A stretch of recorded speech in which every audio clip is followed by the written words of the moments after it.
High, আমি সোমনাথ নায়েক। প্রতিবারের মতন আজকেও একটা ভিডিও নিয়ে চলে এসেছি। আজকে বিশেষ কিছু কথা বলবো। আজকে আমি একটা সুন্দর মনোরম পরিবেশের মধ্যে রয়েছি। দেখতে পাচ্ছ পাশে আমার সর্ষে ফুলের জমি। তারপরে আশেপাশে দেখতে ওই দেখো হাই রোড দেখতে পাচ্ছ নিশ্চয়ই। তাহলে হাই রোড, পাশে আমার সর্ষে ফুলের জমি। ঠিক আছে, তো একটা সুন্দর কথা বলবো। তো স্পেশালি আজকে একটা বিষয় নিয়ে কথা বলবো। আমি তোমাদের উদ্দেশ্যে প্রতিদিন ভিডিও বানাই, কিছু বলি, আমার নিজস্ব উপলব্ধি অভিজ্ঞতা কিছু তথ্য আমি তোমাদের সাথে শেয়ার করি। আজও একটা স্পেশাল বিষয় নিয়ে আমি শেয়ার করব। সেটা হলো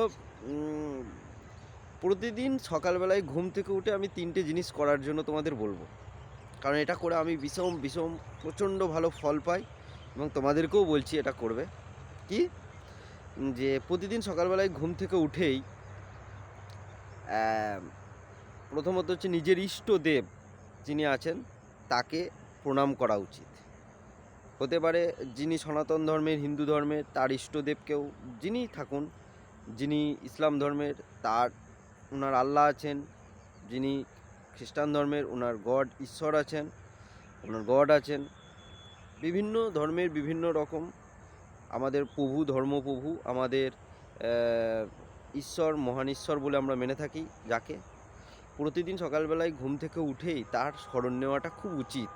যদি বলো কেন, দেখো ঈশ্বর আছে কি আছে না আমি বিশাল কিছু যুক্তিতর্কে যাব না বা জটিলতায় যাচ্ছি না। আমি খুব সহজ এবং সরলভাবে যে কোনো জিনিসকে বোঝার চেষ্টা করি বা বুঝি। প্রথমত হচ্ছে যখন আমি এটা করি, যখন আমি আমার মহান ঈশ্বর, আমার ইষ্টদেবকে আমি স্মরণ করি, তখন একটা শক্তি আমার মধ্যে উৎপন্ন হয়। মানে আমি মনে করি আমি একটা শক্তিকে আহ্বান করছি, একটা শক্তিকে আমি স্মরণ করছি।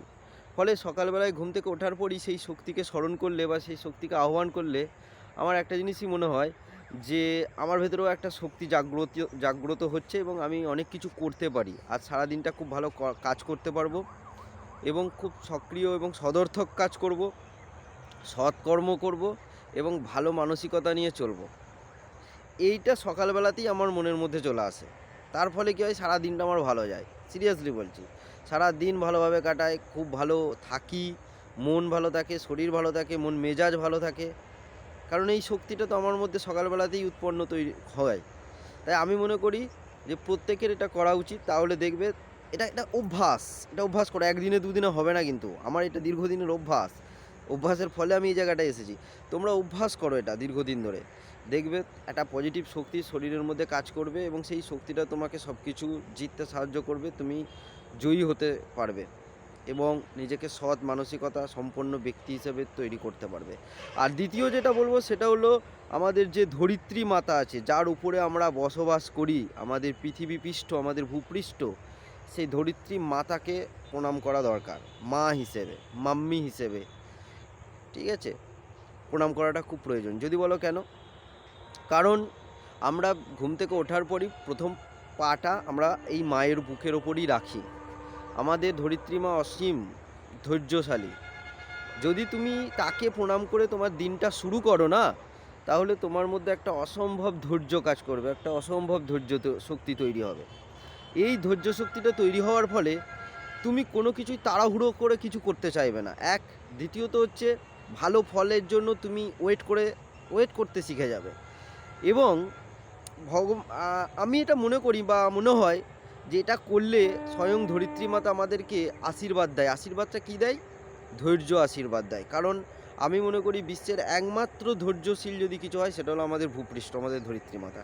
প্রচুর কিছু সহ্য করে আছেন উনি, প্রচুর কিছু সহ্য করে আছেন, সেটা ব্যাখ্যা করে বলার দরকার নেই, সেটা সবাই জানো।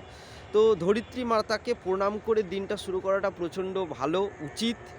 এটা করলে কী হয়, নিজের মধ্যে একটা ভালো মানসিকতা তৈরি হয়। এবং সবথেকে বড় ব্যাপার, আমরা যে সৎকর্ম করি বা অসৎকর্ম করি, যাই করি না কেন, কেউ দেখুক না দেখুক, একজন সবসময় দেখেন, সেটা হলো আমাদের ধরিত্রী মাতা।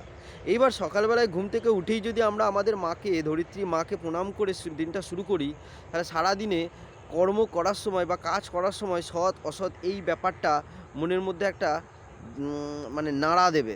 ফলে অনেক সময় মনে হবে যে আমি সকালবেলায় ধরিত্রী মাতাকে প্রণাম করে দিন শুরু করেছি, কেন আমি অসৎ কাজ করব? উনি তো দেখতে পাচ্ছেন, তাই না?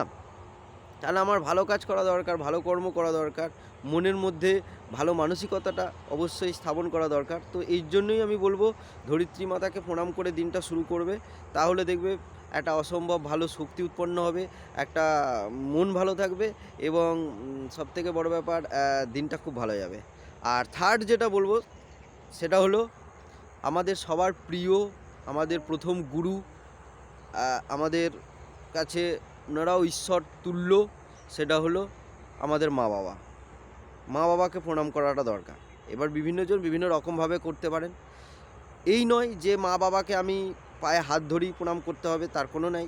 হ্যাঁ, আপনি করতেই পারেন। আপনি আপনার মা বাবাকে সকালবেলায় ঘুম থেকে উঠে তাদের পায়ে হাত দিয়ে প্রণাম করতে পারেন, অথবা আপনি মানসিকভাবে মনে মনে তাদেরকে স্মরণ করতে পারেন, তাদেরকে প্রণাম করতে পারেন। তাদের পবিত্র আত্মা, মায়ের বাবার পবিত্র আত্মাকে আপনি স্মরণ করতে পারেন বা প্রণাম করতে পারেন। এটা করলে কি হতে পারে? এটা করলে যেটা হয় সেটা হলো, প্রথমত আমরা সন্তানরা অনেক সময় অনেক মা বাবাকে কটু কথা বলে ফেলি, মা বাবাকে রাগ দেখিয়ে ফেলি, মা বাবার প্রতি একটা অভদ্র ব্যবহারও করে ফেলি অনেক সময়। বাট এইটা অভ্যাসের ফলে না আপনি ওই জিনিসটা করতে পারবেন না, এটুকুনি আমি বলে দিলাম। মা বাবার প্রতি কখনো কখনো আপনার খারাপ মানসিকতা জন্মাবে না, মা বাবাকে গালিগালাজ করতে ইচ্ছা করবে না, মা বাবারকে কোনো রকমভাবে কষ্ট দিতে ইচ্ছা করবে না, জন্মাবে না। কেননা আপনি প্রতিদিন সকালবেলায় তো তাদের প্রণাম করে দিন শুরু করেন না, মানে মা বাবার প্রতি একটা অসীম ভক্তি তৈরি হবে, একটা একটা অসম্ভব ভালোবাসা তৈরি হবে, যে ভালোবাসা, যে ভক্তিটা আপনাকে সমস্ত বিপদ আপদ থেকে আটকে রেখে দেবে, মানে বিপদ আপদ থেকে মুক্তি দেবে, বিপদ আপদ আপনার কাছে আসতে দেবে না। এটা আপনি করে দেখবেন, ফল কী পান। আমি এটা করি বলে আমি বলতে পারি, আমি তার ফল পাই, পজিটিভ উত্তর পাই।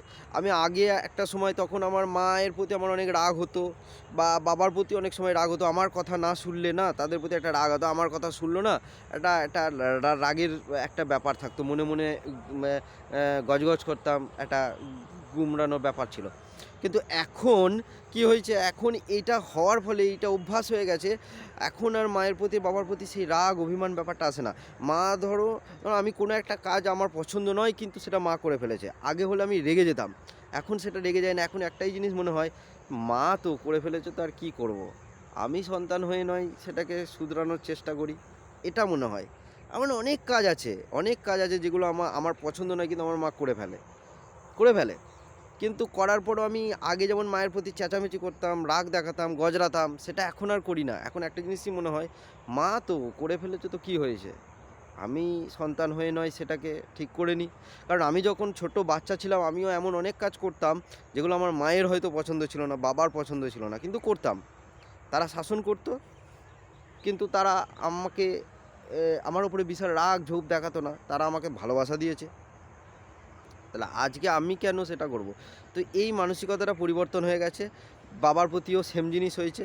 তো আমিও তোমাদেরকে বলবো যে, যদি ভালোভাবে জীবনযাপন করতে চাও, যদি সারাদিন ভালো কাটুক, একটা একটা অসম্ভব ভালো মুহূর্ত কাটুক, তাহলে একটাই কথা বলবো, এই সেম জিনিস এইগুলো করতে থাকো। প্রতিদিন সকালবেলায় ঘুম থেকে উঠে ৩ জনকে স্মরণ করবে। এক হচ্ছে তোমার ইষ্ট দেবতা, ২ হচ্ছে তোমার ধরিত্রী মাতা, আর ৩ নম্বর হচ্ছে জন্মদাতা মাতা পিতা।